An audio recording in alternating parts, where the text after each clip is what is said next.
Okay. The time is 6:30 and I call the regular meeting of the Town of Milliken Board of Trustees for June 23rd, 2021 to order. Please rise for the Pledge of Allegiance. Thank you. I pledge allegiance to the flag of the United States of America and to the republic for which it stands, one nation under God, indivisible, with liberty and justice for all.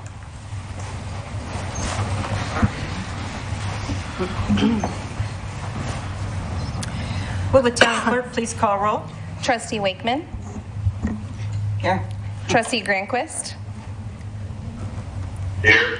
Trustee Long. Here. Mayor Pro Tem Ehrlich. Here. Mayor Austin. Here. Thank you. Thank you. Does anybody have any additions or deletions on the agenda? I'll take a motion. I move that we approve the agenda as presented. Second. Town clerk, please call for a vote. Trustee Long. Yes. Trustee Granquist. Yes. Trustee Wakeman. Yes. Mayor Pro Tem Ehrlich. Yes. Mayor Austin. Yes. Motion carries. Thank you. Do we have any citizens' comments tonight? Okay, we'll skip over that part of the agenda. Meeting minutes. Is there any discussion or comments on the meeting minutes of May 26, 2021?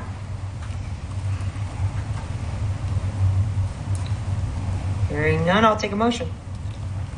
Move to approve minutes as printed for the May 26. May 26th, 2021. I second it. Toss up there.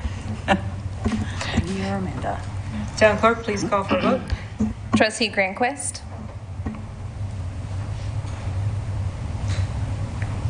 Yes. Trustee Wakeman. Yes. Trustee Long. Yes. Mayor Pro Tem Ehrlich. Yes. Mayor Austin.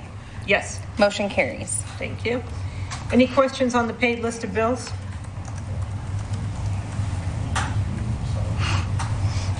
Everybody comfortable? Paid list of bills is acknowledged. We will move on to the town administrator's report.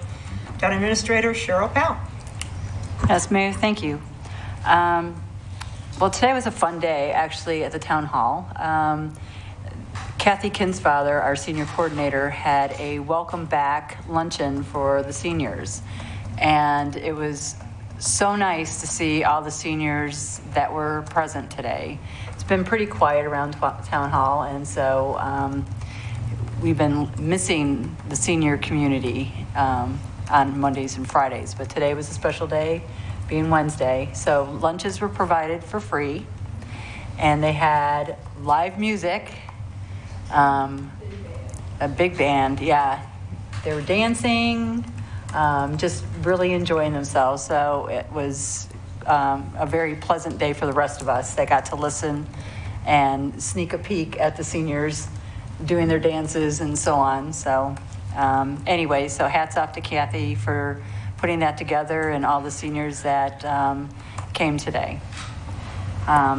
As I discussed at the work session, the mayor and I met with the county commissioners and members of the Public Works Department from Weld County yesterday afternoon regarding Weld County Road 25, and we began the conversation with them on road improvements for County Road 25. Hopefully we'll be able to see that to fruition within the next year or two, most likely two years. Evergreen Skate Park, were they there today? Yeah, they got all the painting done.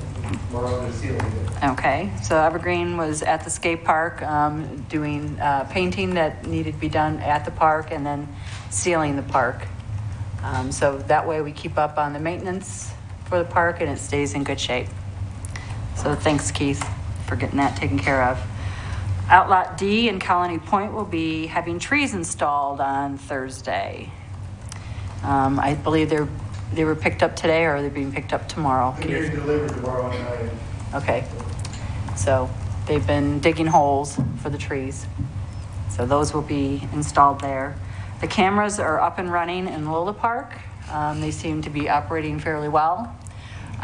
We are waiting on Excel for the skate park at this time. So hopefully that will be in a short while. Concrete work and repairs are occurring in areas around the town. Due to this pleasant 100-degree weather, it's great weather to be putting in concrete and having it cure quickly. So getting some of those things taken care of. I'm sure you've all heard a new federal holiday has been passed called Juneteenth. It's a holiday that celebrates the emancipation of those who have been enslaved in the United States. The holiday date is June 19th. Discussion, of course, is going out amongst all the different towns as to adding that to their holiday calendar for the year. So if that is something, we need to bring our employee handbook back to the board this next year for updates anyway, and that will probably be added to it. And that's what I have. Any questions for the town administrator? Okay, thank you. All right, next we have the consent agenda for consideration of the resolution 21-11 fireworks display permit for Beef and Bean Day. As I am the president of the Milliken Events Committee putting on Beef and Bean Day, I'll be abstaining from the vote. I will take a motion on the matter. Move to approve the consent agenda. I second it. Was that Ms. Week? Town clerk, please call for a vote. Trustee Long? Yes. Trustee Wakeman? Yes. Trustee Granquist? Yes. Mayor Pro Tem Ehrlich? Yes. Mayor Austin? Abstain. Thank you. Motion carries. Thank you. Next item on the agenda, we will convene as the Liquor Licensing Authority. We are so convened. This is a public hearing for the special events liquor license for Beef and Bean Day. This will be presented by Carrie Reinbarger, Town Clerk. The time is 6:37, and I'm opening the public hearing. Good evening, Mayor and trustees. Tonight before you is the application for a special events liquor license for Beef and Bean Day to be held on August 14th. The Burnout Grill will be operating it in conjunction with the Milliken Events Committee. We have requested that they have at least one TIPS trained certified manager and server on duty. The property was posted on June 3rd, and to date, no concerns have been reported. Thank you. Do we have any comments from the public? Hearing none, we will close the public hearing at 6:38. Discussion amongst the board members, if any.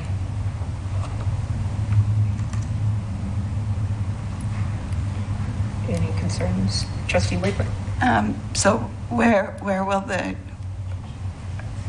it will just occur at Branding Iron? Where'd that come from? Burnout. It's a flashback. It's a good place. The beer garden will actually be at the Mac Center next to the amphitheater. Okay. For the live music. Okay. Burnout will just assist with the serving. Okay. Yes. Thank you. Mayor Pro Tem Ehrlich, any I have questions? nothing. Trustee Long? Nothing. Questions? Trustee Granquist? Right. I'll take a motion on the matter. I move to approve the special events application for the purpose of a beer garden for the 2021 Beef and Bean Day event on August 14th, 2021 at the Milliken Athletic Complex. Second. Town clerk, please call for a vote. Trustee Wakeman? Yes. Trustee Long? Yes. Trustee Granquist? Yes. Mayor Pro Tem Ehrlich? Yes. Mayor Austin? Abstain. Motion carries. Thank you. We are now going to reconvene as the town board. We should all get up and move chairs. Sorry, little humor there. Our first action item is for consideration and approval of the 2020 audited financial statements. Wade Nickerson, Finance Director. Good evening. What we're going to ask for approval tonight is for the 2020 financial statements. We do these every year, and we bring this to the board for approval, and then we'll send these off to the state before the deadline this year. I'm going to introduce Tyra Litzow with BDO, and she's going to go through a handout that she prepared for us. I'm going to get these out to you right now. Thank you.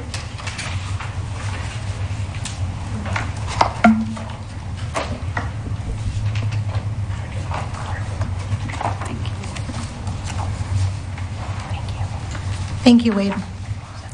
My name is Tyra Litzu. I am an audit director with BDO USA. So in the past, last year and several years before that, we've been doing your audit for several years, but before that we were called ACM. So ACM joined BDO in August of 2020. It's hard to believe it's already been almost a year. But the team, I've been with ACM and now BDO. So I enjoy working with you guys. The first document I'm going to go over is what we refer to as our audit wrap document. That is the document that Wade had distributed. This just summarizes in a lot of detail some of it, what happened during the audit, what we were required to present to those charged with the governance. Those charged with the governance at the town is the board of directors. So I'm going to start on page 5, which is the status of our audit. We have substantially completed our audit of the financial statements as of and for the year ended December 31st, 2020. What that means is we just have a few last things to do, subsequent events and some of that, but the audit is substantially completed and we'll be able to issue. The deadline is July 31st, but we're hoping to issue next week. I'm hoping, if not the week after Labor, 4th of July, not Labor Day, sorry. We did conduct our audit in accordance with auditing standards generally accepted in the United States of America. Just note that the audit does not relieve management or those charged with governance of their responsibilities of the financial statements. So as part of our audit, we do assist with the drafting of the financial statements for the town. We provided those to Wade and Courtney. They reviewed them, provided us comments back. But although we assisted with the preparation, it's still the responsibility of management ultimately. The objective of our audit is always to obtain reasonable, not absolute assurance about whether the financial statements are free from material misstatements. What that means is we don't audit every single transaction that the town enters into. We do a risk-based audit approach where we're looking at high balances, higher risk transactions, significant, accounting streams, but we don't audit every single transaction. That's why we can't give you absolute assurance. We provide reasonable assurance. The scope of our work was substantially the same as what was described to you in our audit planning communications. We do expect to issue an unmodified opinion on the financial statements. That is a clean opinion. That is what the town is always striving to accomplish. Our responsibility for other information, there is other information in the financials, including management's discussion and analysis. We don't give an opinion on all of the pieces, but we do read everything to make sure it's materially consistent with the financial statements. Everything that we asked for was freely available and management's cooperation was excellent. This year, again, we did the audit remotely and Wade and Courtney were very responsive. They pulled all the documentation that we requested, and we couldn't have done the audit without them. So we really appreciate their help. Continuing on to the next page, within note 1 of the financial statements, it describes what the accounting practices, policies, and estimates are for the town. There were no changes in any of your significant accounting policies and practices during 2020. In addition, there are some significant estimates that are included within the financial statements.